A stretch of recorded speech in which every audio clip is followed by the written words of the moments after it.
2-0 is 2-0. Nerds, bow down to your king, Taysom Hill. Thomas, hit that intro. Welcome to the award-winning Saints Happy Hour podcast. Seriously, this podcast has won awards. American standards are dropping every day. The show features Ralph, the best host in the world, who can barely pronounce his own name, much less anyone else's. Marcus Callaway. Dave is that dude who loves taking bathroom breaks.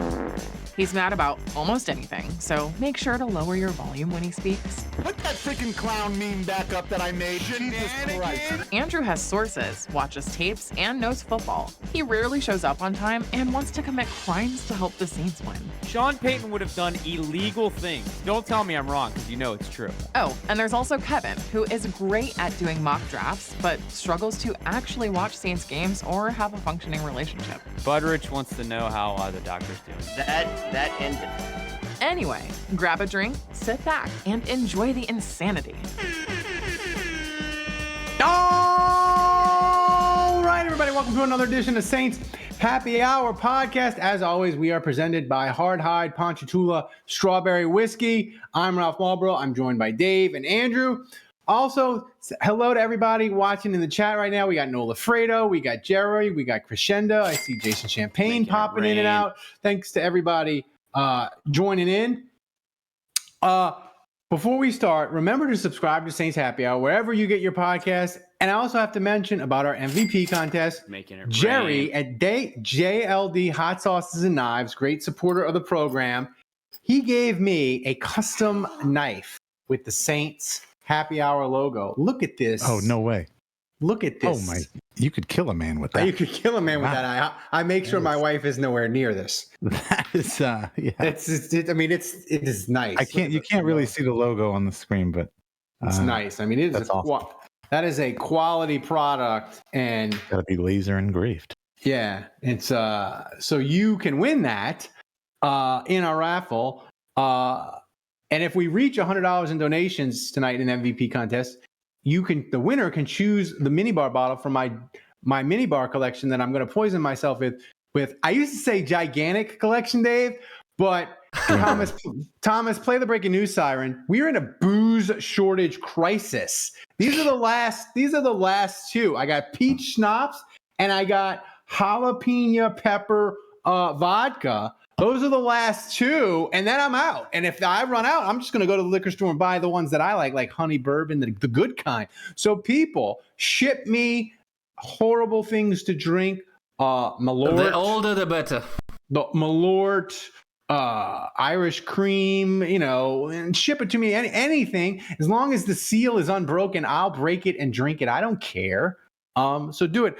What's everybody drinking? I'm drinking Hard strawberry whiskey, Minute Maid lemonade, and just a dash of Sprite. Dave, to celebrate the Saints winning, 3 Malta boots up in here.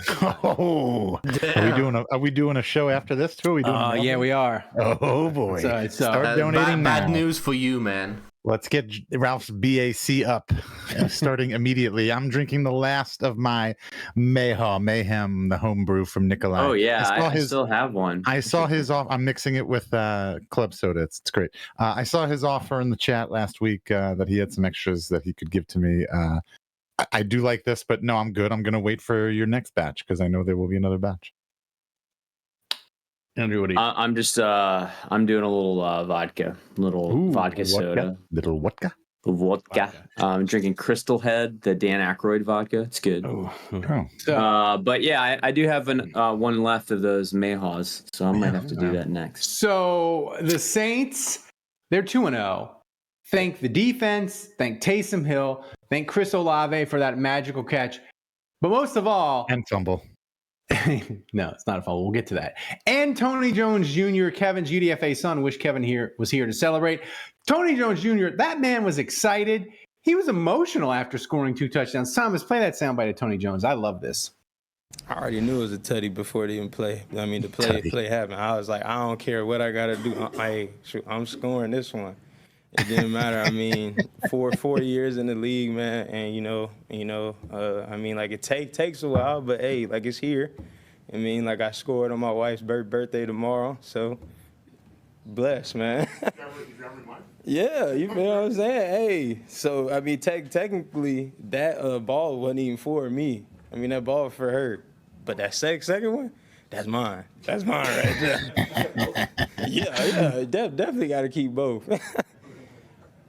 So I mean, that was fun. And as you said in the post game, Andrew, like on the unexpected scale, like one of us could have picked him as our fantasy player of the game to like pick like a obscure Saint, because you got to pick 17 different offensive players. One of us could have picked Tony Jones, and it would have been like hitting the 777s on the slot. I have a Tulane guy that I follow. He's a huge Tulane fan, and he took Tony Jones to be an anytime scorer, and he hit. How much did he win? I don't know. He didn't show what he bet, but I think it was like plus 9,000. Wow. So good for him. I was happy for him. Listen, I'll be honest with the. But no, we mentioned in the post game. It's sad that Kevin can't be here. Like, he should be here to enjoy this moment. If anybody would be getting emotional, it shouldn't be Tony Jones Jr. It should be Kevin. I mean, he's his dad. He was there right at the beginning, man. He drafted him before he was even in uniform. I mean, Andrew, I know you're the UDFA Sun King, but like, I mean, overall, this is like our strongest season we've ever had. We got both of your sons doing well. We got Malcolm Roach on the roster. We got Tony Jones scoring 2 touchdowns. I mean, yeah, little Jordan even had a touchdown last week with the Broncos. I thought for a second little Jordan caught the Hail Mary for Denver. I was like, well, I don't know if you saw, but Jamal Williams is apparently going to be out for a little bit. Yeah. And Kamara's still got a game of suspension. So, you know, this might be Tony Jones's show for a minute here. And I'll throw out another crazy theory. What's Mark Ingram up to, Dave? What's your boo up to? Yeah. He does the pregame and the postgame for what's he on Fox? I've heard he's been staying in shape. I'm just wondering if we should. I saw him in the internet. He flattened some YouTuber. I would suggest Latavius, but he's like starting for Buffalo, isn't he? Isn't he like touches in Buffalo? I thought he was in Denver. Isn't the running? Is he another? Jesus. Isn't the running back solution, Andrew, for the Saints? Isn't it our content? No, it's our content king, Taysom Hill, getting 15 carries, and Tony Jones Jr. Like, that's the solution. They only need one more week. Like, why can't you just line Taysom up in the eye? That's the solution, right? Yeah, I'm sorry, Dave. You're correct. Latavius is in Buffalo. But yeah, no. I mean, the thing with Taysom is you got to manage him. You know, he's old. He's been injured in the past. And I mean, that's what Streif told us last year. He was like, look, you guys don't understand. If we ran Taysom as much as the fans want us to, he would be out after 3 games and done for the year. And like that's the whole point of us managing him and not feeding him the ball as much as people want is very specifically and intentionally so he lasts. And so, you know, you got to manage a guy's snaps. And yeah, that was one of those games where they probably gave him the ball more than they were comfortable with out of necessity. And they may go another week doing that. They may feel like they have to. I mean, Green Bay gave up 210 yards rushing against Atlanta. I know Atlanta's great running the ball. Yeah. We'll talk about more about the offense in a little bit, but the defense, Dave, was completely dominant. And you know, you were a little bit ragey in the post game about the touchdown that the Saints gave up. But the more I thought about it, it was kind of infuriating because if the Saints could have held Carolina to like a 3-and-out or just like 1 first down, they could have held Carolina to under 200 yards of total offense. Carolina had basically 30% of their yards on the final drive of the game. Oh, yeah. Well, and I mean, you mentioned, you know, I listened to our post-game podcast today and I recalled what you said, that I would be okay with them playing prevent defense, but what they weren't doing, like you said, is they weren't containing the edges, the sidelines. They were letting them, you know, throw underneath and then also get out of bounds. Like, I feel like usually when you play that kind of prevent defense, you know that they're going to go to the sidelines. You're covering the sidelines. The only thing you're giving them Let's force him is, to throw is over in the the middle. Yeah. So that's what's frustrating about it. What the hell was that? Yeah. Andrew, Leave it to Dave to find something to complain about. I mean, we're Well, 2-0. But I mean, what's We're great? 2-0 I'm for not. God's sake. No. We are not. Look, you know what? We've been in this position before, and we've come up with like close games, and we've won. And I know I've come on the podcast the next day and pissed in everybody's Wheaties and been like, yeah, okay, whatever. But we're not going to do well moving forward, blah blah blah. I legitimately think that like this is different. Like I still think I think even though we're 2-0, I think we're going to continue to do well. I don't think that this is a mirage. I think this is real. I think we are a good team, and especially with this defense. I know it's a cliche. Defense wins championships. We're nowhere near a championship, but I mean, you have a very good chance of beating any team if you're going to keep them under 20 points or under 14 points or whatever. And I am a little bit more optimistic about Carr than I was about Andy Dalton or Jameis Winston or either of those guys, or Ian Book or Trevor Siemian or whatever. But going back to Dennis Allen, look, the thing about Dennis Allen is like he obviously knows what he's doing as far as the defense is concerned. And it's kind of like the whole, like we used to say about Sean Payton, like sometimes he might call a play that didn't work out well or whatever, and you kind of gave him a pass because, he's done so many other great things, and you just kind of, well, you take the good, you take the bad. And I think you have to feel the same way about Dennis Allen. Like, for the most part, he calls a great defense. He calls, they were saying nice things on the broadcast about how he's mixing it up on third down. He's showing them man, but they're really playing zone, blah, blah, blah. It gets confusing for an offense, especially for a young quarterback who's only playing his second regular season game. But, Angela's in the chat. Okay. But Dave's nervous. No, I'm not nervous. I'm laughing my butt off. But so I just think that, like I said, I think we would give Sean Payton a pass, and I think that we have to give Dennis Allen a pass. I don't know what the hell he was thinking. I don't get it, but c'est la vie. Andrew, as we talk about this has been a tough couple weeks for the anti-DA crowd, I guess. The anti-DA especially crowd. With the 10 games in a row holding teams under 20 points, like breaking a record that was owned by the Dome Patrol. Yeah, and in this day and age, with the rules the way they are and the way it favors the offense, I mean, that's unbelievable. And they've been closing out games on the offensive end, so like. You can't people can bang on the offense for not scoring, but like they've closed out both games on offense with big plays, so you can't even knock them. Tough couple weeks for the DA. Tough couple weeks. Yeah. But Andrew, I was thinking about this after we did the film study, which patrons will get early. You should become a patron. It's one of the perks. I was thinking about this. The defense, we said going into the summer, we're like, this defense can be really good. Like if it was really good at the end of last year, and we think it can be really good again. What surprised you about the defense? Because I didn't even think it would be this good. What of one thing about the defense that you're like, wow, I didn't think that would be as good as it is after 2 weeks? Well, they're healthy. That's shocking. I mean, how are they not missing like 7 starters at this point? Peyton Turner was on brand, but the Saints are relatively healthy so far. That's kind of a shocker. But I would say more seriously, I don't know that I expected. Like Roach is kind of an afterthought. Like he's struggling to get snaps.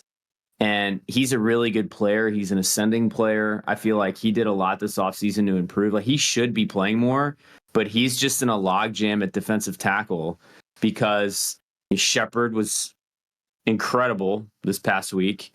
Brian Bresee in 2 weeks has looked really good. Rushing the passer. Colin Saunders is just a beast stopping the run. And he moves pretty well for a big dude. So I just feel like the biggest surprise to me is that defensive tackle is just like an embarrassment of riches right now. Dave, before you answer, I'm going to say the secondary, like Lattimore is playing as good as he ever has. Mm-hmm. But like the thing you mentioned, Dave, about we just have to trust DA, and he's like Sean Payton on defense. Sean Payton may make a bad call, but you trust him.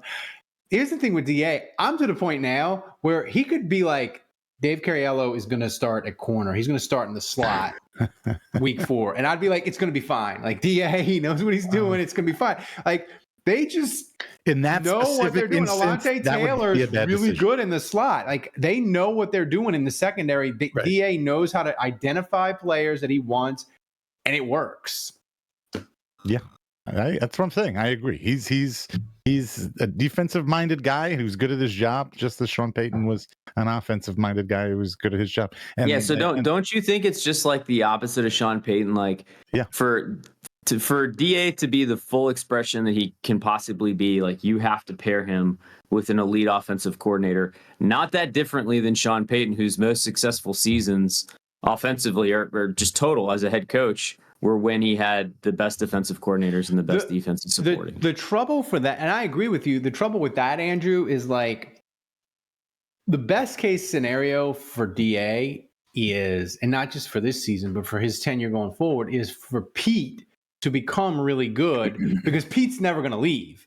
Like, if he had gotten rid of Pete and hired, say he had said, Ronald Curry, you're my guy now, and the Saints offense this year was really good, every team in the league would be like, we got to get Ronald Curry. We got to hire him. So the best case scenario for DA is like Pete becomes really good, because Pete's not going anywhere. And that's the trick for DA. I do agree with you to pair him with an elite offensive coordinator.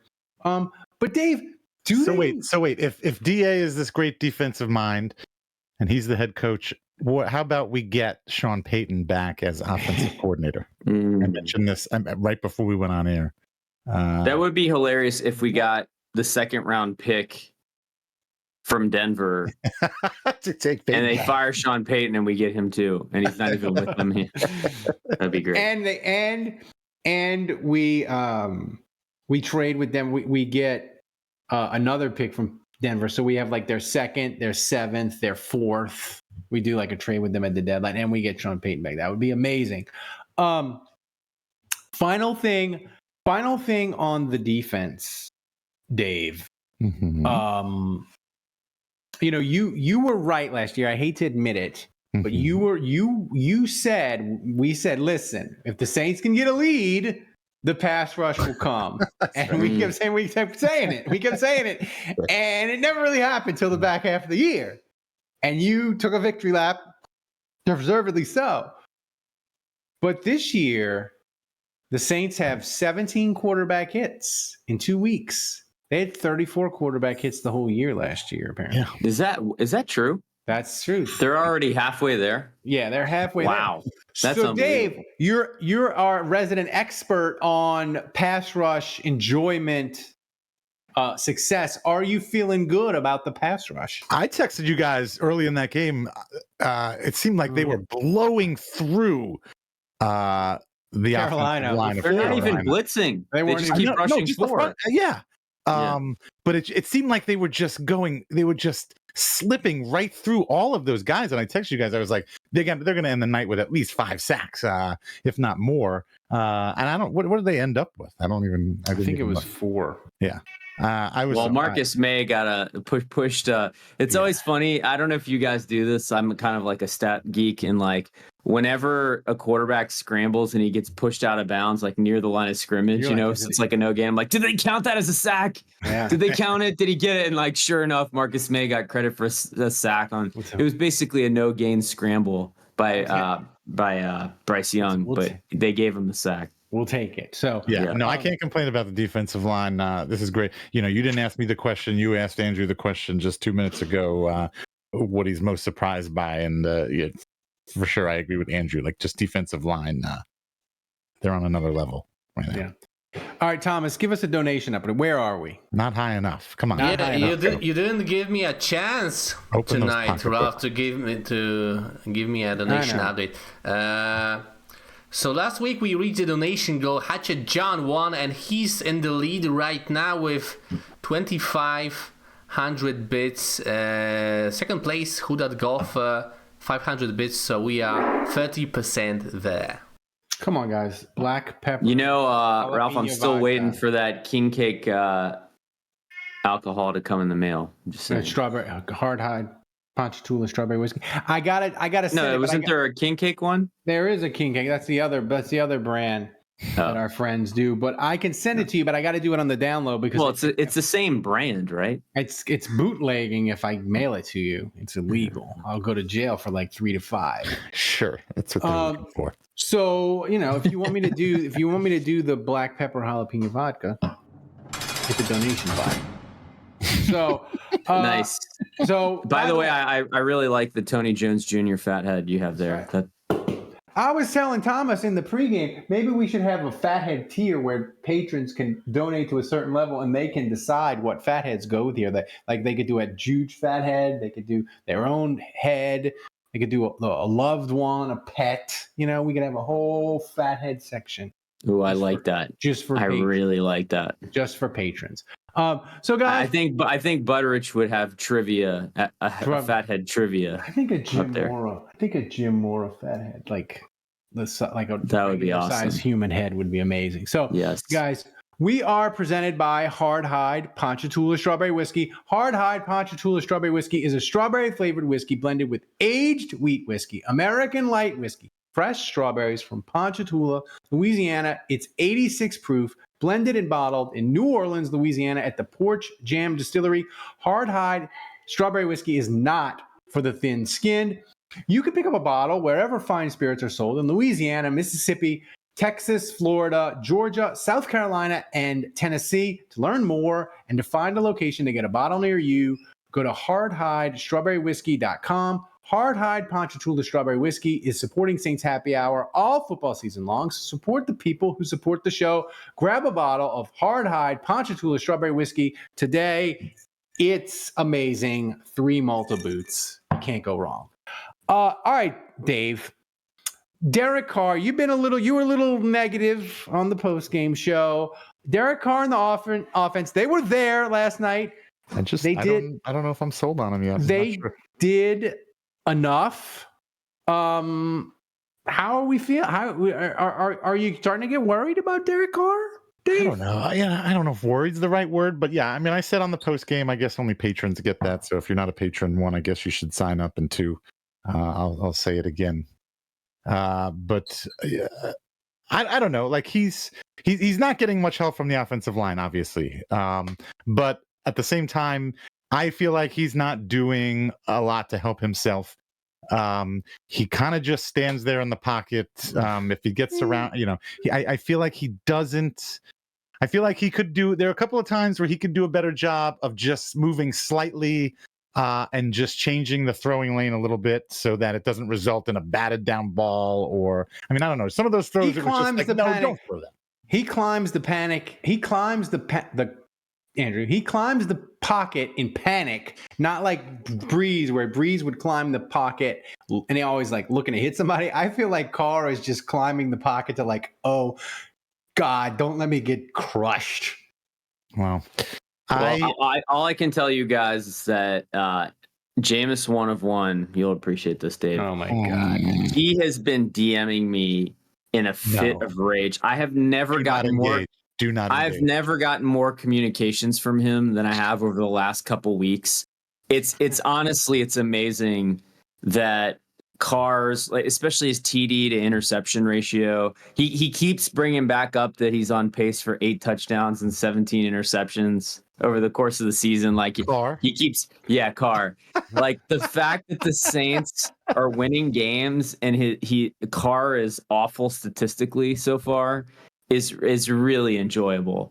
Because he can't handle it. He is melting down. He's throwing all these numbers at me. He's like, and I'm just like 2-0, bro. And he's like, yeah, but those teams are awful. And if Jameis was with a broken back and he threw all these touchdowns in week 1 against Atlanta and no one's respecting him.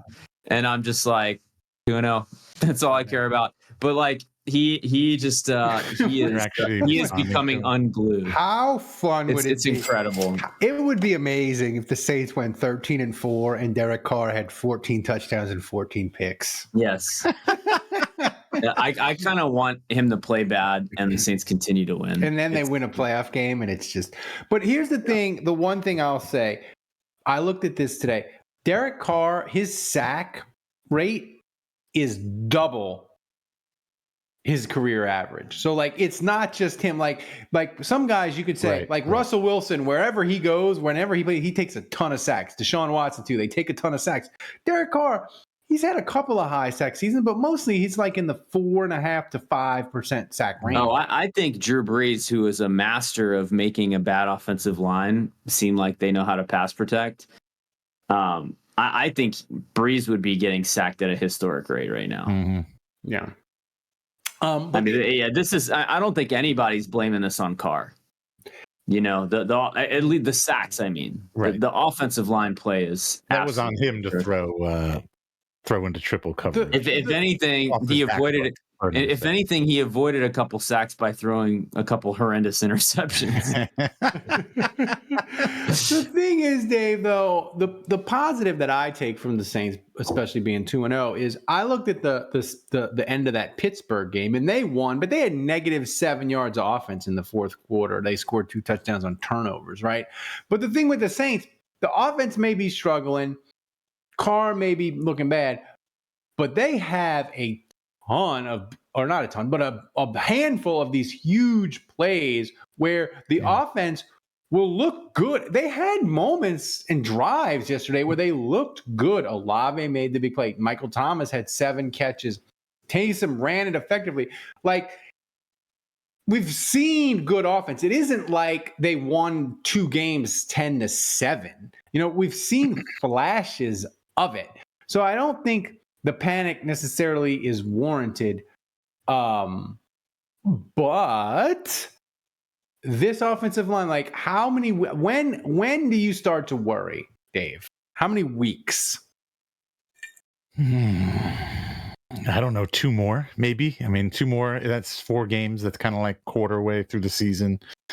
I know there's 17 games now, but so there's no nice even split there, but so it would actually it would be 4 games in 1 quarter. So you can start to panic week 5 after 1 quarter. Sure, exactly. When that's when I'll start to panic. After the first quarter of the 5th game, if I'm still seeing what I'm seeing from the offensive line, it'll be time to panic. Because again, these are their starters. It's not like we've taken a bunch of injuries and now we're out there with guys we just signed off the street. Like, these are the guys. These are our guys.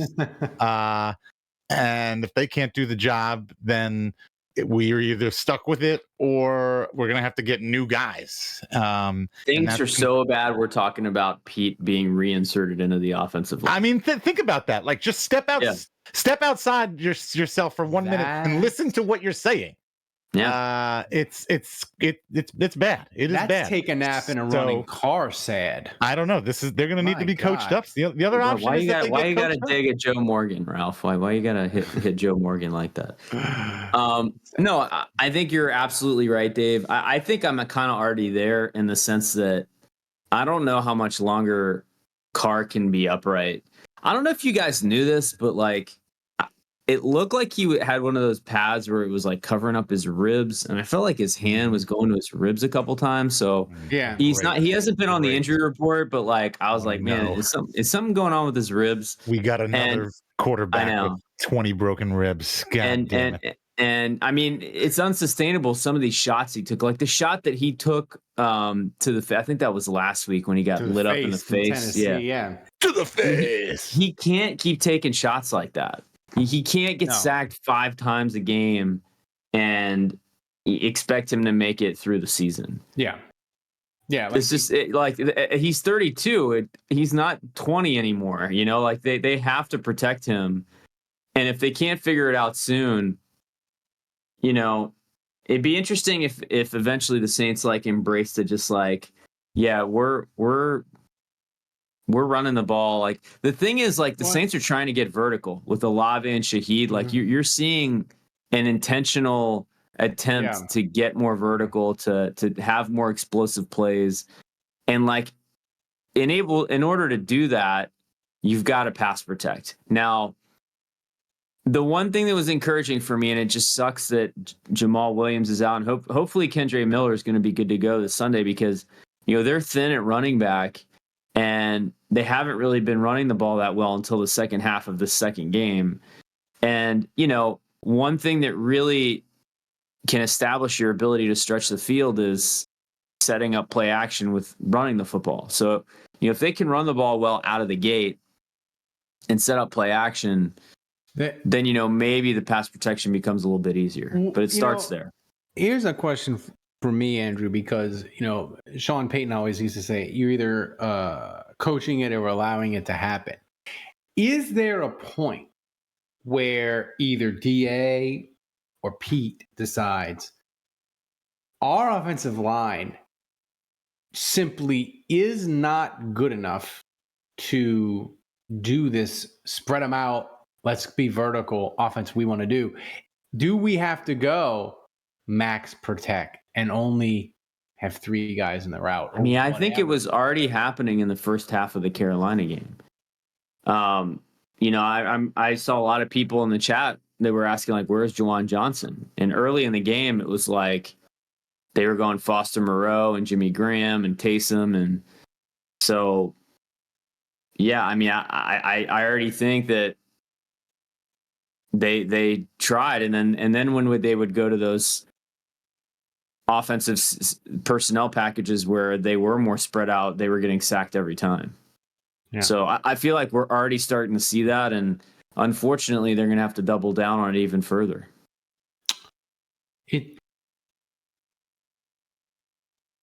It's interesting to me, Dave, that we were so excited about the possibility at tight ends, and Foster Moreau and Joan, like they're like Andrew said, they're kind of non-existent. What's the biggest, besides Derek Carr and the struggles that he's had on offense, what's the biggest thing on offense that you're like, man, I'm surprised that this hasn't worked? I don't know. The offensive line was it all stems from the offensive line. I mean, we knew the running game that. sucks. I was going to say, we knew going into the season that was a question mark. Yeah, but so I would not say that was that surprising. Yeah. But I don't know. But all the problems I feel like the Saints have on offense, I mean, are because of the offensive line. Like, they can't run the ball because of the offensive line. They can't protect the quarterback because of the offensive line, which is hurting, their passing game. But because other than that, I mean, I don't know. And I even think, Andrew, like, Michael Thomas is healthy. He's back. That was cool. Not to go all nerd on people, but I remember listening to Robert Mays and Nate Tice, their podcast, and Nate Tice, one of his biggest beefs with the Saints, he's like, their offense is fine, it's okay, but they never run motion. They only run motion like 10% or something like that. And it was like, they never run motion, and you got to run motion they can run motion to get Olave and get these people in better positions, and they just don't. And one thing I'm seeing is like they're running more motion, they're doing cool stuff, but like, I don't know. You put it as like how did you describe? You described it as like offensive line not blocking is like a system failure. I guess it's like the blue screen of death for your computer. You can have the Mac or whatever with the nice hard drive and the nice video card, but if you're getting the blue screen of death, it doesn't matter. What is this tweet I'm looking at on the screen? That's something that I put in there begrudgingly. That's a comparing Andrew's UDFA son Shaheed to Drake London and Traylon Burks and Jahan Dotson. Yeah. And he's better. He's so through 2 weeks, he's better than all of them. Arthur Smith drafted a tight end 4 and he drafted a wide receiver 8, and all he wants to do is run the ball. So that's the easiest. So, Thomas, before we get to the hotline, give us an update. When are we talking about Olave? Oh, wait, we're talking about the catch. Is that in the rundown? Yeah, we can talk about. Let's talk about the catch. We can't run the highlight because the NFL will send me to highlight jail. Oh, what? Yeah, so we can't run the highlight. But greatest catch in Saints history. Can we show pictures? No, you can't even show pictures. Well, because I want to know why you guys don't think that was a fumble. By the time he got possession of the ball, he was never touched from that moment on. It seemed like to me. I think the referee would have said he was. Well, they blew a whistle for sure, right? They blew a whistle. Yes. So I think they would have probably said he was touched in the act. But to your point, Dave, like he didn't like this. If the Carolina guy would have got the ball, it would have been an interesting conundrum of a situation, I think. So like Olave needs to like, he should have like, I think he should have got up and kept running instead of spiking the ball. Would have been no duh. Andrew's dad says yes, he was touched obviously on replay. I don't know. I didn't see that. Andrew, can you think of a better Saints catch ever? Like difficult? Yes, Lattimore's butt catch. Lattimore's butt catch. I was trying to think. Colston. Zach Strief. Oh, sorry, never mind. Oh, Terrence Copper caught a Hail Mary against Atlanta. That happens all the time. In 2006. Exactly. Thank you. Yeah. I mean, Jimmy Graham has had some insane catches. Jimmy Graham had the Hail Mary that they called him for the push off. Yeah. So people in the chat, if you think Michael Thomas has had some great ones. I mean, the one where he landed on his butt was a pretty good one. Yeah, I didn't realize 2 cheeks equals 2 feet, or 1 cheek equals 2 feet. Is that how that works? Yeah. Any cheek. Well, I know it's dangerous, Dave, to predict Michael Thomas is healthy because last year he gave us 2. Last year he gave us 2 games that were tremendous, especially the first week in Atlanta. What if I said to you right now, Michael Thomas, 68 catches, 800 yards, 4 touchdowns? No. Would you take it, or would you take door number 2? Would you need door something number better? 2? He can do way better than that. Andrew? Mm-mm. I mean, for a while in that game, it felt like, is he going to catch 15 passes in this one? I think he's just getting. They kind of chilled out on throwing him the ball in the second half, but in the first half, I mean, it was like every pass was going to Michael Thomas. So, I'll take door number 2 as well. Smo says door number 3. I mean, I just feel like Michael Thomas. I'm sorry, that's just a new washer dryer from Maytag. I feel like Michael Thomas is destined to catch 105 passes for 1,100 yards and 10 touchdowns, and then get $80 million from Denver, and then promptly get hurt again. Hey, we've had him healthy for two games. Let's take it one game at a time, please, with Michael Thomas. Do you have the audio?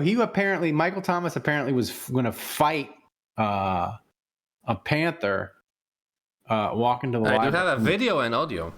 Yeah, you play that because Michael Thomas almost got in a little ruckus at the game.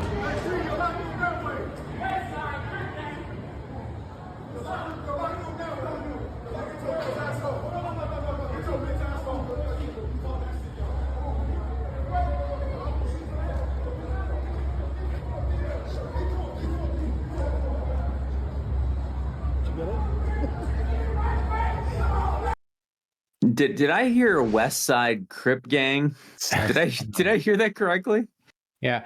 As Eric, a patron in the Discord, said, after seeing that video, it shouldn't surprise anyone that Michael Thomas and CD Deuce got into a fist fight. It should surprise everyone that they only got into one fist fight. Like agreed. Michael Thomas, Mr. Jujas, you can play the fight and not the highlights. That's correct, Mr. Jujas. We can play non-NFL. We have Mr. Juge as our in-house counsel. I'm sure we could show photos or stills of game film. But we got a big donation from Errol in Uptown. Errol in Uptown. Errol, thanks. Thank Errol. Errol's been recording my Channel 4 video morning hits for years. He's the best. Are you back doing those? Why aren't we showing those? Yeah, I give them to Thomas. He's going to post them on the YouTube. I was with Eric Paulson today. He insulted me. He's still alive? He is still God. Still alive. Dave on the top rope. Andrew, Michael Thomas being an arrogant. Hey now, Saints Sooners. Halfway there, guys. Oh, hey Michael Thomas being an arrogant prick.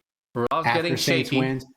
I feel like he's all the way back. That gave me immense confidence about Michael Thomas, that he's stirring crap with opposing players after the game. It filled me with confidence. Did it fill you with confidence or no? I mean, I'm more interested in what he's doing on the field. His off the field stuff always makes me nervous, from his tweets to his actions to all of it. But no, it's great to see. I mean, he obviously, when he's even a shell of his former self, he's still awesome. I mean, he made some great plays. It was really cool to see it.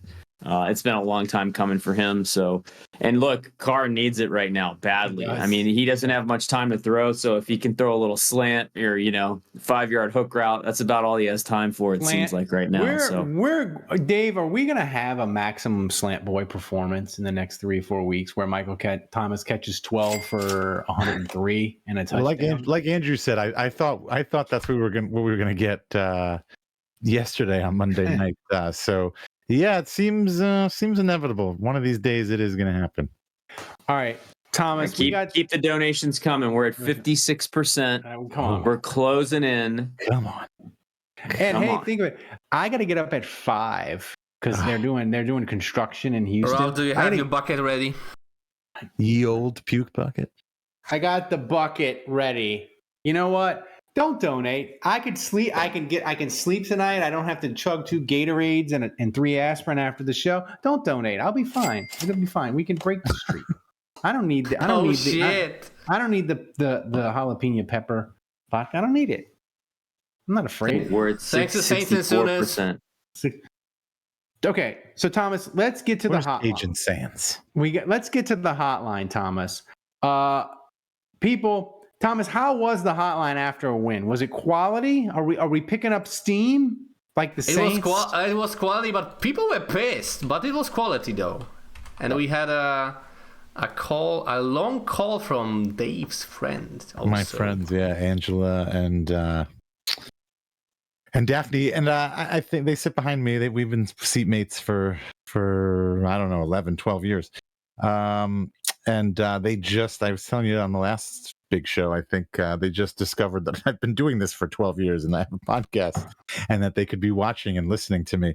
So now they're on board. And I think they might become regular callers. They like to share their opinions. So, yeah. So Thomas, hit the hotline. Roger that.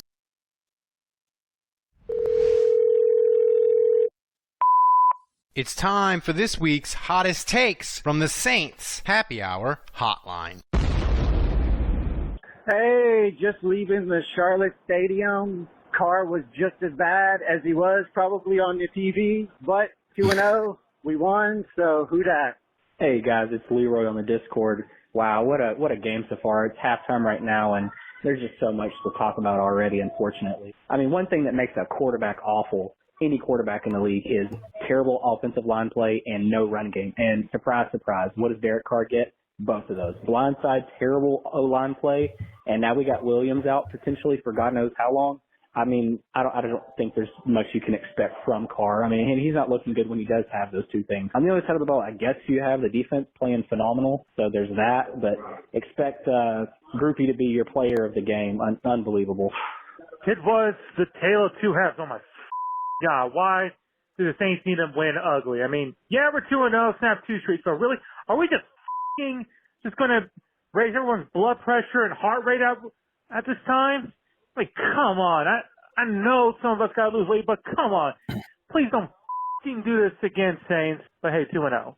Hey, fellas. This is the good COVID calling in, saying everybody seems quite uppity this week. I don't know why.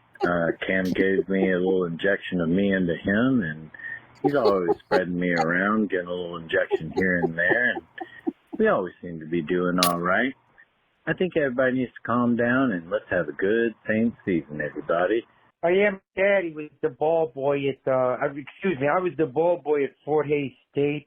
The dad was a defensive line coach. We coached Nate and Shepard down there. I just wanted to say we called him Old Dog Shep there. I'm glad he got a sack for the Saints. Representing Fort Hays State. Go Tigers! Go Tigers! Only thing I wanted to comment on Dennis Allen's nipple game was ridiculous, to the point that I might be willing to go out on a limb and say it surpassed Sean Payton's nipple game. Whoa. The man. Whoa. Yeah, it's headlights. Headlights. Anyway, thanks, guys. Hope you all have a great night. Who dat? Hi, this is Angela and Daphne Young, and we are calling in because we would like to say some things about the Saints.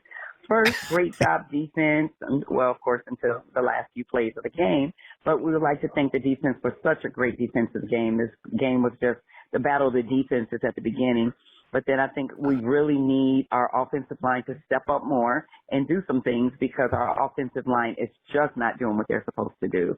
They're not protecting our quarterback. He's sacked 4 times, and it's just it's not right. We need to get that together. In the off season, we did not prepare for that. We got other players we drafted other players.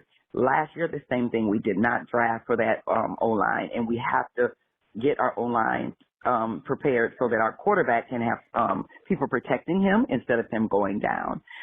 Again, other than that, pretty good game. Glad we came out 2-0. One more game without Alvin Kamara. We got to go to Green Bay without him, but then after that, he will be back. So we're excited about that. But we just can't wait till we're back in the dome. Who dat?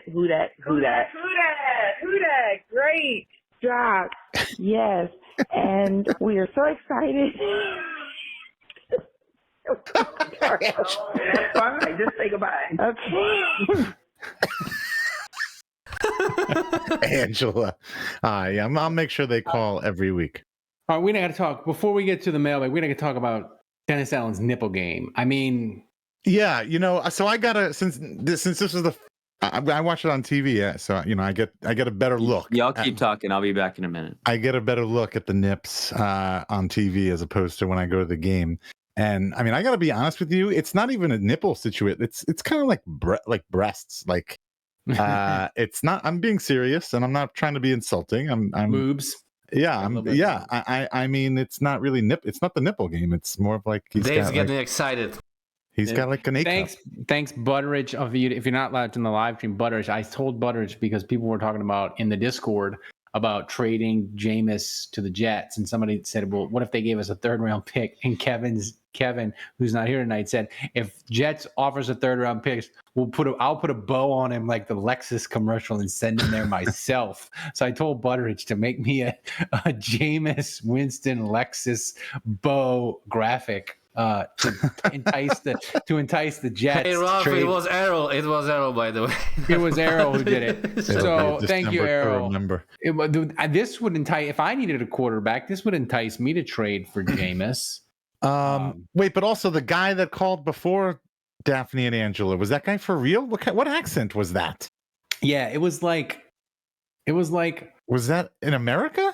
It was like it sounded like a Boston, East Coast accent. Was that for real though? Was his old coach really? I think it was. Sounded real.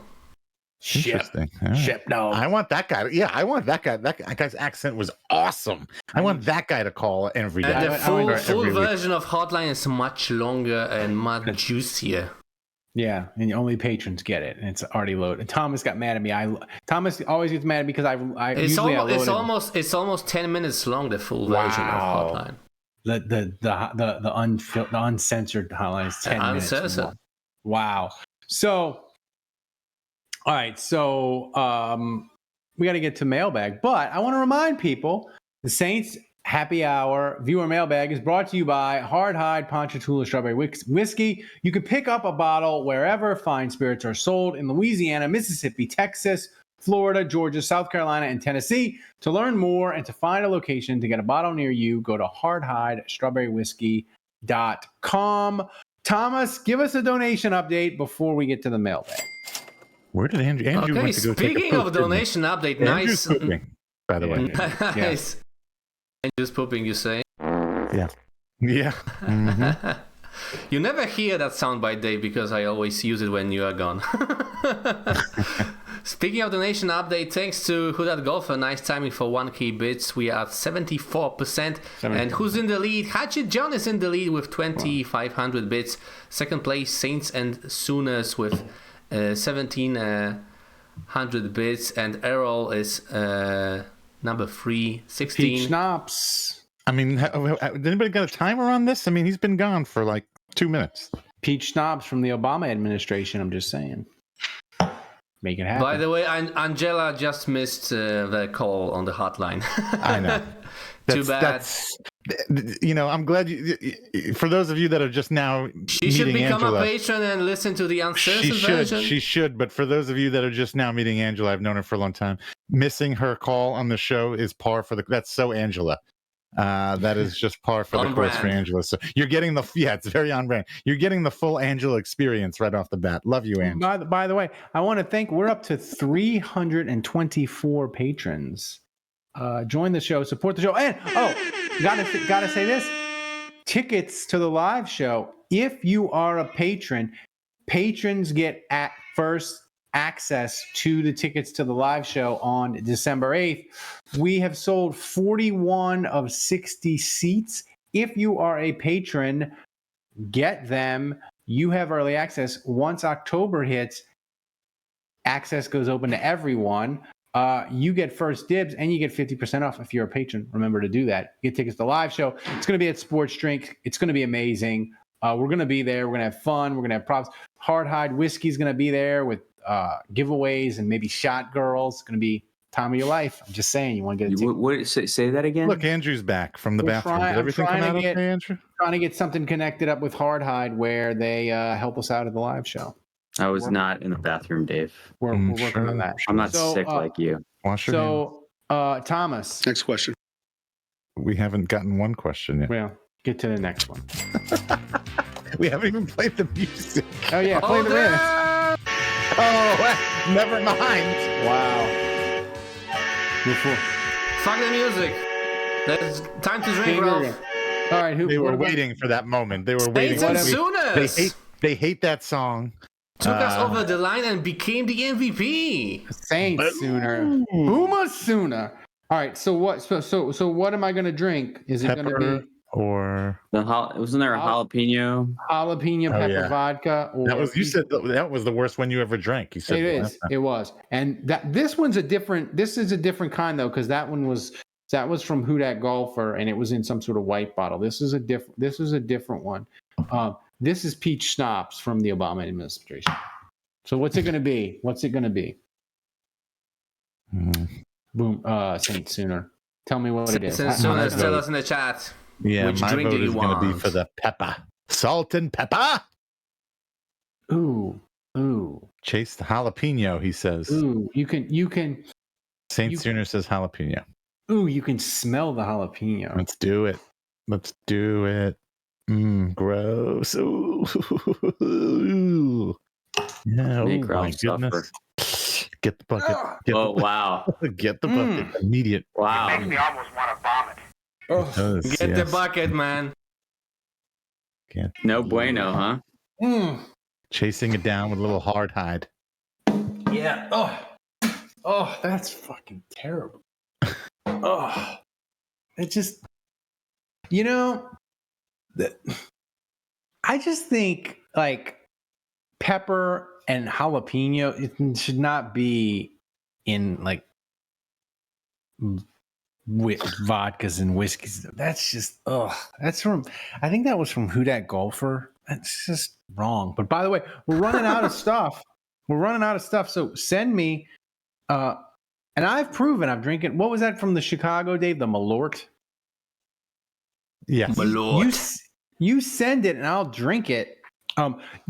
This one's weird. This is going to sound weird, guys, but this drink, like, I think I did it wrong because it burns in my nose. I think like it went down wrong. It really did. Like something is wrong. That makes it more enjoyable for me. Well, Dave, I did 3 Malta Boots and the jalapeno vodka. The mailbag, the post-show mailbag is going to be amazing. Oh, by the way, Thomas, what do we tell the people? If we hit a certain number in a row, we would do it live after the show. Are we there yet? If we hit it 4 times in a row, we are 2. So 2 more weeks, guys. 2 more weeks. But fun fact, combined with the off-season MVP, we are at 11 in a row. I want to climbing that record up. I want to thank Dreamu. He says, this is what I speed home Dreamo for first time watching it live. Dreamu. Thank you, Dreamu. No, I think it's Thank you, Dreamo. Dreamu. Saint Sooner, thanks for supporting the show. We're doing all kinds of that would have been the right time to play Ralph Can't Say Anyone's Name Right, Thomas. Just saying. Thomas is going on like 20 minutes. Name is Derek. Cut him a break. I don't have any of those. I also have like a small freaking baby twice on here. So you have it twice, really? Yeah, I do. That's fucking illegal. It is illegal.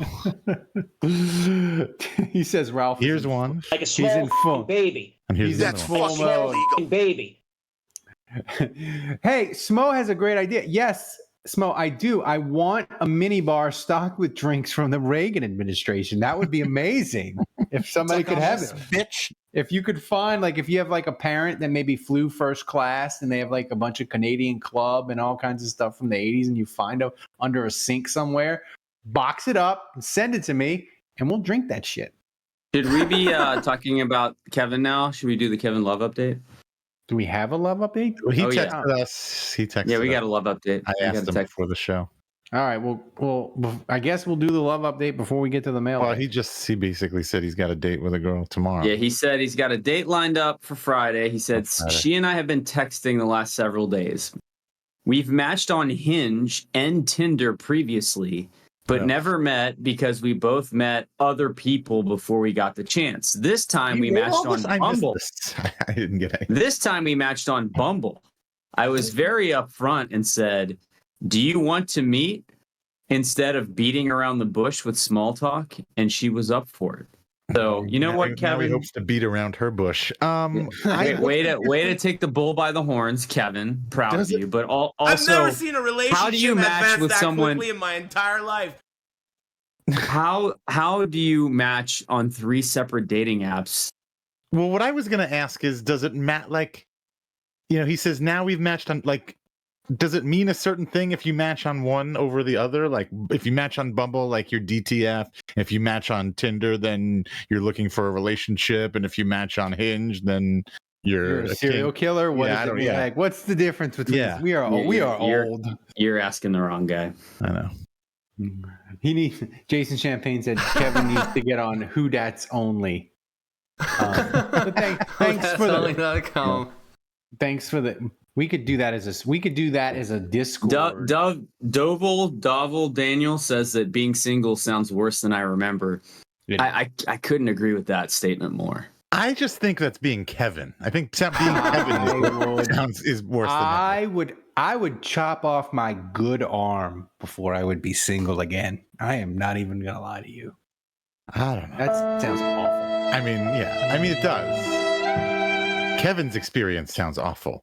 But other people's experience, other people seem to do fine. Might not be the same. Some people might enjoy it. All right, let's get. I will say, in the city that I live in, there's this like former Marine guy that I know, and there's 4 divorcee women that are kind of like in my circle of, I wouldn't say friends, but just like the people I know, and he has dated all 4 of them. Wow. He's like a serial divorcee dater. It's like a reality. He's like what he likes. He's playing like the field. This guy is like what Kevin wishes he could be. Oh my god! Sounds like a bad. Jesus. Sounds like a bad. Minus the diseases. And Plan B. It's like a bad show on the reality show on Bravo. The unmarried Marine or something. All right, so Thomas, let's get to this mailbag. Let's do it. First question. This is a banger of a mailbag. I chose a banger questions only. Bangers. You can save Ozman's questions for later for the next episode. Okay, first question from Christmas. If Taysom gets over 100 yards in a win this week, will it be his greatest performance in Green Bay? Or will his breakout shower scene still be number 1? This is easy. The thing is without the shower scene, you don't get the 100-yard game. So you can't have one without the other. Let me tell you this. If Taysom Hill gets 100 yards rushing Green Bay Sunday, I'll start with a 4 Malta boot hard hide, and I will drink a Malta boot every 20 minutes of the show. Hey, Tomas, how like check the timestamp on this. I'm trying to think of a good analogy here, but like how the girls like have their best underwear and they save it for a guy they really like or whatever. For Kevin. I feel like Taysom Hill is like that with the Falcons. He's not going to go nuts against the Packers and save his insane game for that. He's going to save it for the Falcons. He is waiting for the Falcons to come out with his best underwear. Here's the thing, though. They gave up over 200 yards of rushing. Like, all it takes for Taysom to get 100 yards and me drinking boots every 20 minutes would be like 175-yard run and then like 5 more carries for 30 yards.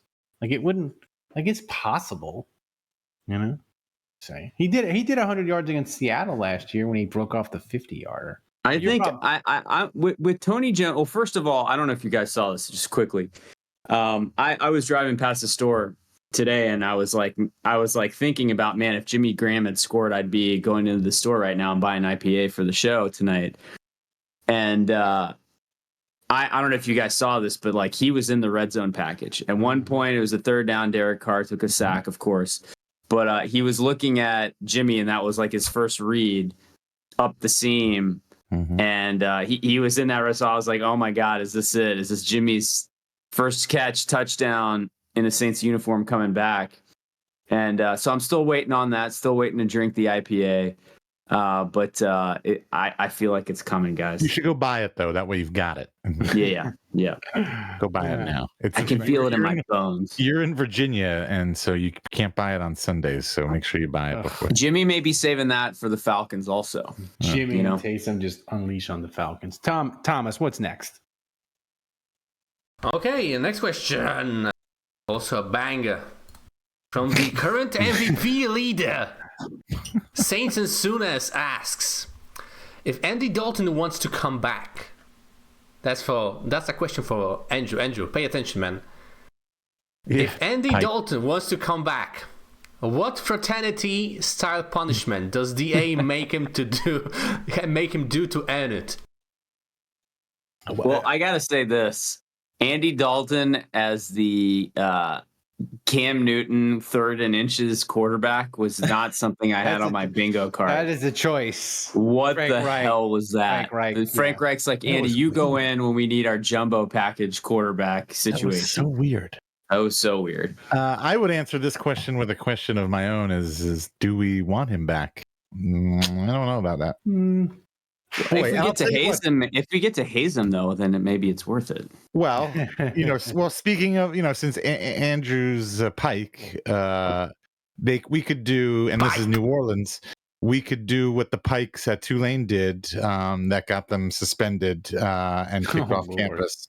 What was that? Their charter revoked and made national news, which is lay him out on the floor in just his underwear. We'll pour some like cayenne pepper on them, some Zatarans or whatever, some spicy stuff, and then we'll boil up some crawfish boil, and then we'll pour the boiling crawfish water all over his body. Is that called the full seafood city? Seafood city. That's the Did you guys remember there was like a press conference in Tennessee? The Pikes in Tennessee were accused of butt chugging. Yeah. Of chugging from a funnel.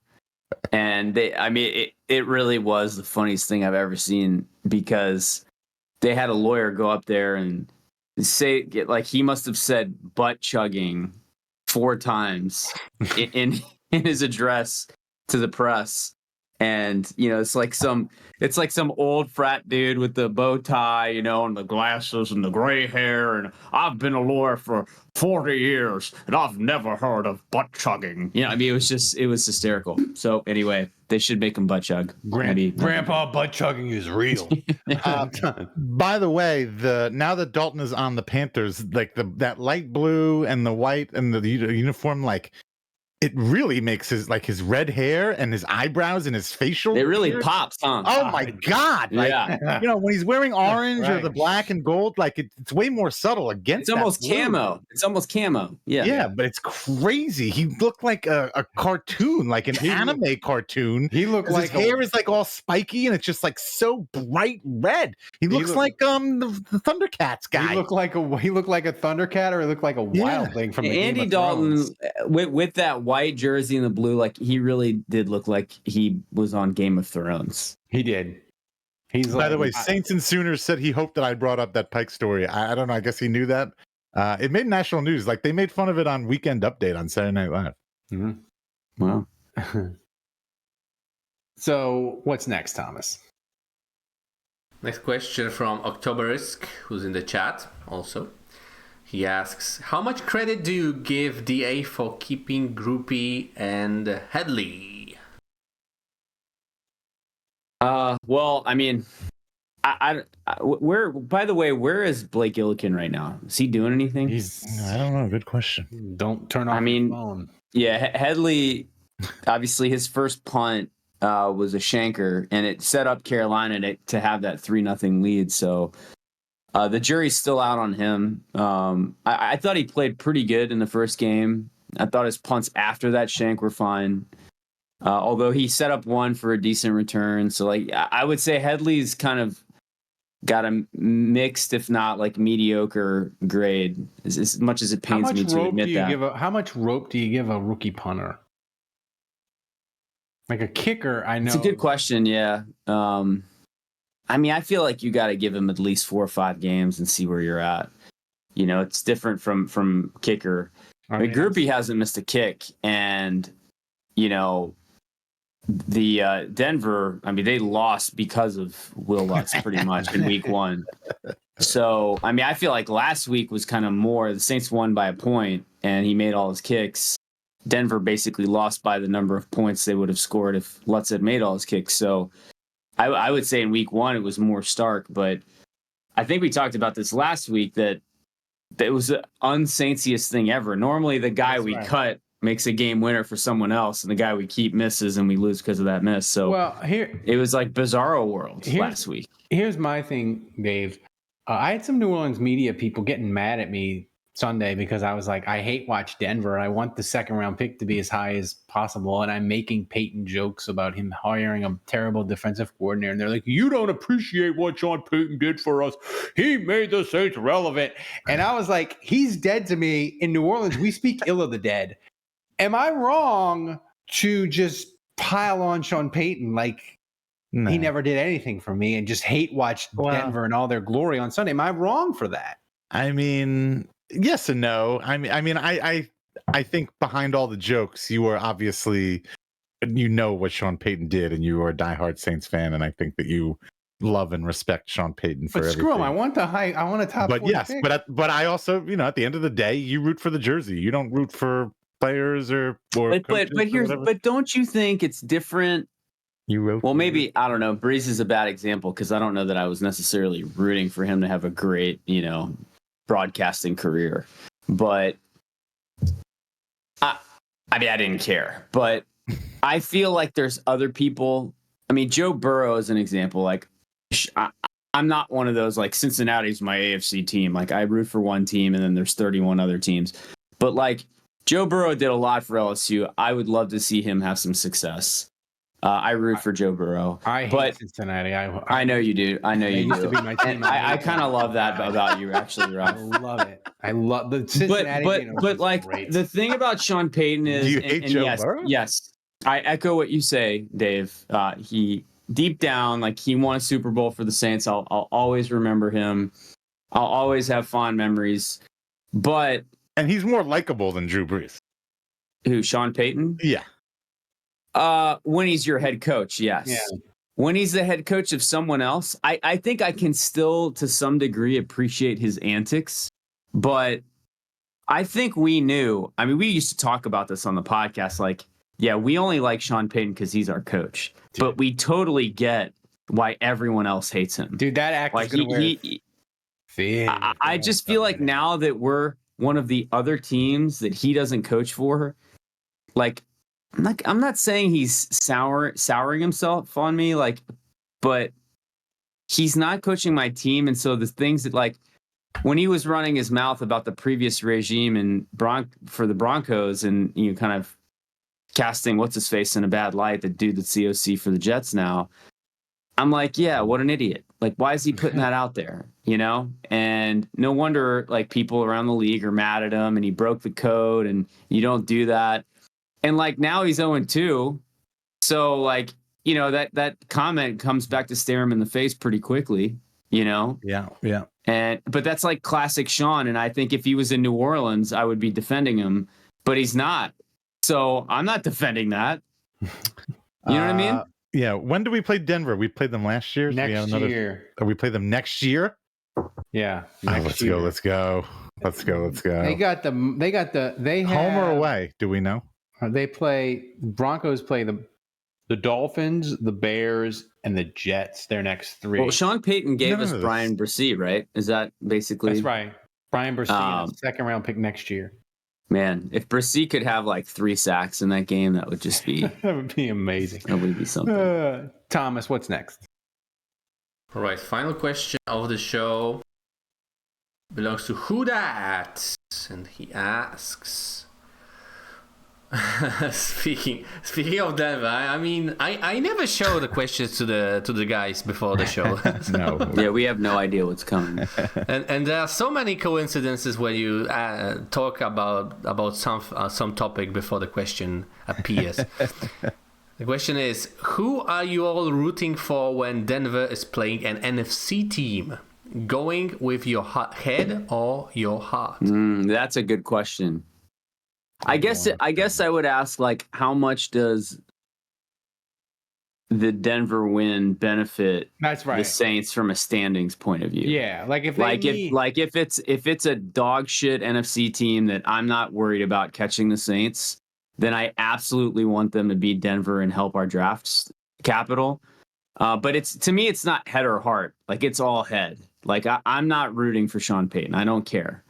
So, you know, I guess I would love to see Streif do well. I mean, you know, I hope the offensive line for the Broncos does well. But you going to let me finish, Ralph? Yeah, go ahead. Jesus. Can I finish? So I would say that it's all head in the sense that, like, it's whatever benefits the Saints the most. If it's a direct competitor and, you know, the NFC standings are on the line, playoff implications, of course I'm rooting for Denver. We can drop a couple spots in the draft. Now I will cede the floor to you, Ralph. Here's a question for you. Denver beats the Cowboys and the Saints move from the 3 seed to the 2 seed. Or they lose and it secures the Saints the 34th pick. If they win, the pick is 40.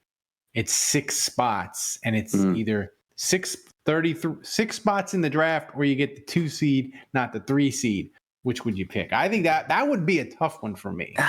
Once you get that low in the draft, like, I just don't feel like 6 picks matters that much. Maybe. Take the 2. I mean, if you're talking about, like, pick 8 versus 14 overall, like, yeah, 6 spots is significant, but, like, I don't know, 38 versus 46, like. And the problem is the 2 seed doesn't get you by anymore. Yeah, the problem is Mickey Loomis is trading that pick at the deadline anyway, so it's not going to matter.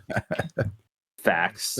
So I want to remind people that send us your questions for the mailbag. We get to all of them. If we don't use them on the main show, me and Dave will answer them on the mailbag that we do after the main show. We'll do, we get to all the content. Any question you send, Thomas makes sure we answer them and use them. We love the content you guys send them. So keep sending us questions and get on the hotline. We use all the content you guys send us. We love it.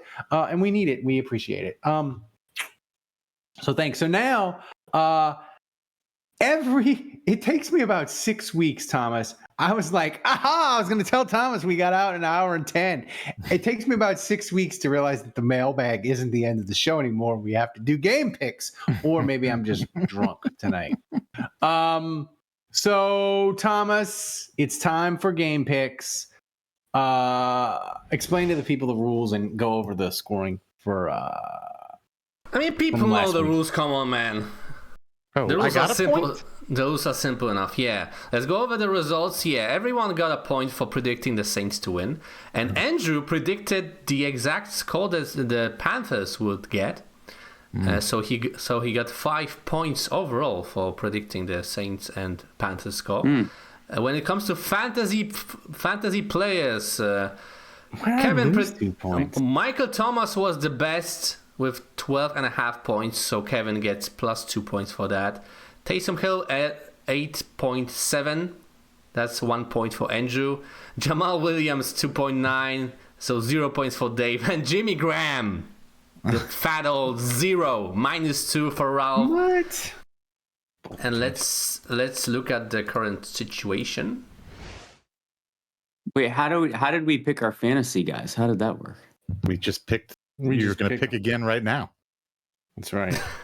Andrew's always every asking. week is like the Wait, first I picked Taysom Hill. Yes. Yeah, and last week you didn't remember you picking Jamal Williams. What the hell is wrong with you? Yeah, I don't remember that at Get all. off the dope, dude. Apparently. Jesus Christ, Andrew. Come on, man. Okay, so who wants to pick first? Well, this isn't going well for me. I'll go. No, Kevin's going first because he's not here. All right. So Kevin, surprise, who do you think he picked? He picked the Packers. He picked the Packers. 21-20, and his fantasy son of the game is gonna be Tony Jones Jr. Well, keep it in the family. Keeping it in the family. All right, so I'll go next. Saints, but Green Bay is, by the way, they're a 2-point favorite. Jordan Love looked horrific in the fourth quarter. Green Bay was up double digits and just crapped all over themselves against the Falcons in Atlanta. They gave up over 200 yards rushing. I wasn't that impressed with Green Bay. I know they're going to get people back. They're going to get their left tackle back. They're going to get their running back back. They're going to get their star receiver back. Of course, that's how that happens when you play the Saints. Usually, you get all your players back. Right on schedule. But I really think the Saints are due to kind of put it all together and have a really good game. It would be the most Saintsy thing to happen. Go to Green Bay, stomp Green Bay out, be 3-0. You come home, we're like, they're playing Baker Mayfield. We're going to be 4-0. This is amazing. And Baker Mayfield completes like 4 passes, and they somehow lose to the Bucs. That's the most Saintsy thing to happen. Thomas, I always forget my score. What did I predict this score? Predict 34-14 for That's the right. Saints. A rout. Carr is going to cook the Packers secondary. I'm telling you. I almost went with Carr as my fantasy player, but I'm saving that. Here's the thing. We got 17 weeks. Oh, you can't recycle the guy, right? Yeah, you can only pick him once. You have one joker. You can recycle one guy, but a non-QB, obviously. So you got to pick. Does Taysom count as a QB? Ooh, that's a good question. I wouldn't call him a QB. So you gotta use go. It twice. You gotta go in the discount bin, the open. You gotta rummage in the discount bin a couple of weeks. So I'm gonna take a flyer. I don't even know if he'll be active. I don't even know if he'll be on the team come Sunday, but I'm going Kirkwood as my Keith Kirkwood as my fantasy guy. Wow. But that's risky because you get -2 points if he gets a 0 again, Ralph. You know. Well, yeah, too late. He's made his pick. Too late. Too late. So it's risky. If you want to pick garbage, you should pick like Dave to get 0 instead Does of this have -2. to be like if we're doing fantasy? Like it's just the offensive player? Or can we pick, like, just offensive? Yeah, just offense. All right. I'll go. Can I just pick Saints defense? No. Can I pick that would be Groupie? not fair. You can. I guess you could. That's a fantasy player, right? Yeah. Ralph picked groupie first week, guys. Mm-hmm. Oh yeah, right. Okay. Yeah, I need to get some points. I need to get in the mix here, but with Andrew and Kevin, I refuse to let Andrew win something else on this podcast. Look, I don't know much about the Packers. Smells blood with weak picks from Ralph and Kevin. I don't know too much about the Packers. I did watch most of their game against the Falcons on Sunday. Obviously, we're away. We're not at home. Fortunately, we got a mid-September Packers game, so it's not mid-December. But if I know anything about the Saints, I'm just telling you right now, this game is going to go the opposite of how we've been thinking it's going to go. Everything we've seen the last two games, you can just forget all that. And I'm talking about on both sides of the ball. I'm saying Saints 35, Packers 29. Defense is going to give up a bunch of points, and you're going to be like, what the hell? But at the same time, offense is going to score a bunch of points, and you're going to be like, what the hell? And I think this is a no-brainer. Kevin's on it. I don't know how you don't pick Tony Jones Jr. He's going to get the start at running back. And once Alvin Kamara comes back, he's not really that viable anymore. Wait, so who are you picking? Tony Jones Jr. You cannot. You can't pick the same play as someone else. Kevin already beat you to it. Well, how is that fair? Kevin's not even here. That's why he picks first. That's why he picks first. Right now, you if you're not on the freaking show itself when you're making the pick, you do not get the right of first refusal. That is BS. I let him go Shut first. Up. First shut refusal? Up. This is BS because actually you made Kevin go first. You said who wants to go first, and Ralph said who wants to go first, and then you Thomas, made I think this is grounds for -2 points for Dave. No, this is BS. Yeah, I'm making the rules, man. I'm the captain now. This is BS. Captain. Because Kevin's never on the show, so that's not fair. So Kevin always has to go first because he can't change his pick if one of us takes his guy. But you can counter pick him, Thomas. This is BS. You can counter pick him, man. You can counter pick him. Segment of the year so far. I think it's better to pick last than first, by the way. But whatever you say, because you can counter pick them. Give yourself an extra salami or whatever. I'm taking Polish people eat. You know what? If I believe in my prediction, give me just pick Derek Carr, man. Come on. I am. I'm taking Derek Carr. Bananas. Okay. Bananas. All right, Andrew. You sure you don't want David? Yeah, and I'm positive I don't want David.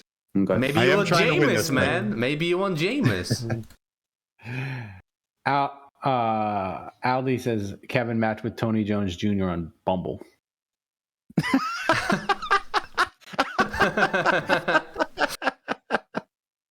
All right, Andrew, wrap it up and give us a pick.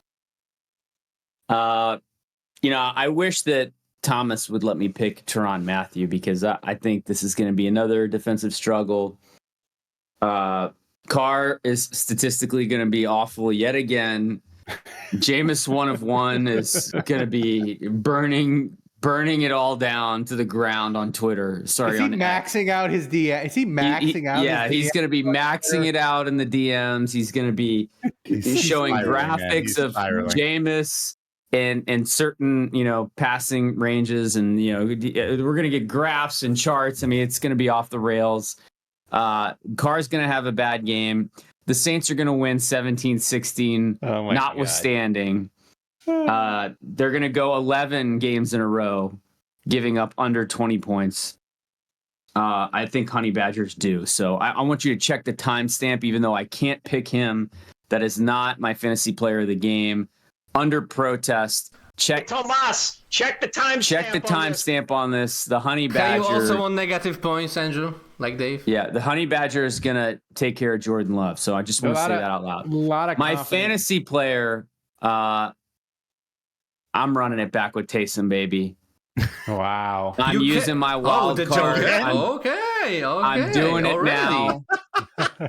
I'm burning my Taysom cards I'm telling you before right now, Alvin Kamara comes back. Well, I'm telling you right now, this is a dumb move, and you're contradicting The yourself. offensive line is going to be so bad. Derek Carr is going to be so bad. Pete Carmichael's just, you know what? Fuck it. Single wing. We're going Taysom power. No. 30 carries. You Fuck said, it. Go. You said 30 minutes ago Taysom was saving his good stuff for the Falcons. True. I know. Come back around. I'm burning my wild card. 49-7 Saints. A lot of confidence. Field guy 28-17 Jason Saints. Champagne 23-13 Saints. Yeah, Shaheed, a lot of confidence. We're feeling. Did I already use Shaheed? Who did I use in week 1? Like you remember, Jesus. I don't. I'm asking. Jamal Williams. You're going to argue that you didn't. Yeah, okay. I never took Jamal Williams. All right, so I still got Shaheed. I still got that Hatchet bullet John in the chamber. 49-7, smoking something over there. Hatchet John is hitting the pipe hard. 21-19. The pipe. We're confident. And I do a better impression of you than you do. Yeah. That's true, man. That's true. You best come hard.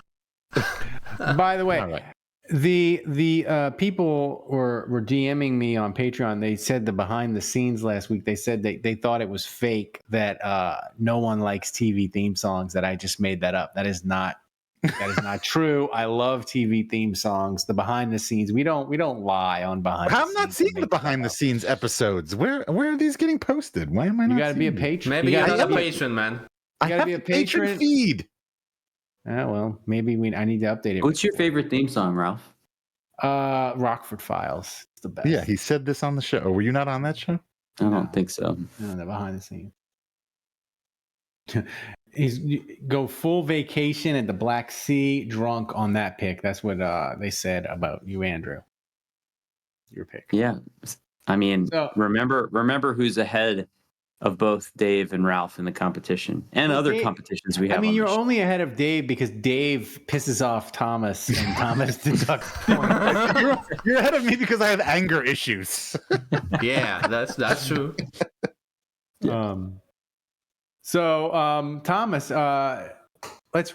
I think if Dave is on enough, I think if Dave's on enough accumulated yellow cards that he should be suspended for a week from the competition. Automatic red. What is it? Two yellows equal a red. Yeah, two reds equal a blue. Thomas, give us a final MVP tally, so people can get excited about who's entered to win the knife. Yeah. So last week, Hatchet John won. I mean, if anybody's more fitting of getting a steel sharpened blade, it should be the guy named Hatchet John, for crying out loud. I mean, just give it to him already. What's funny is as soon as you opened your mouth, I knew exactly what you were going to say, and I started laughing. Jesus Christ. Yeah, that's true, man. We need a second one. Call Jerry. Rolf. Yeah, because we got to just give this one to Hatchet John. We need a second one to actually give away. That's right. Okay, so thanks to everyone who donated during the show. Thanks to Hudat Golfer. Thanks to Errol. Thanks to Hatchet John. And to the MVP, who is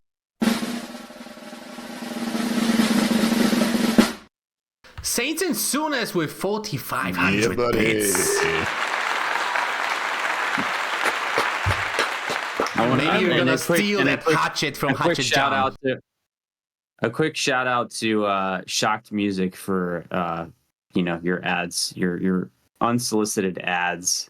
Can I ban him, or you wanna read it? No, I banned him. So out of there. And Thomas sent me a note. Remind everybody, if we reach the donation goal 4 weeks in a row, we'll do a live mailbag on Twitch right after the main show. 2 more weeks to go, guys. 2 more weeks to go. 2 more weeks. If we reach the goal, I promise I will do a 3-boot hard hide strawberry lemonade drink, either during that show or during the mailbag. After. Remind yourself that overconfidence is a slow and insidious killer. I don't get that. What does that mean? That's not as good. Why are we playing that? Play the sources soundbite. I need a good laugh, Thomas, before we wrap up. Wait, where Yeah, did I Jason, put it? I got you, man. Why don't you back it up with a source? My source is that I made it the fuck up. That is a great soundbite. That is so good. That's the best soundbite we have.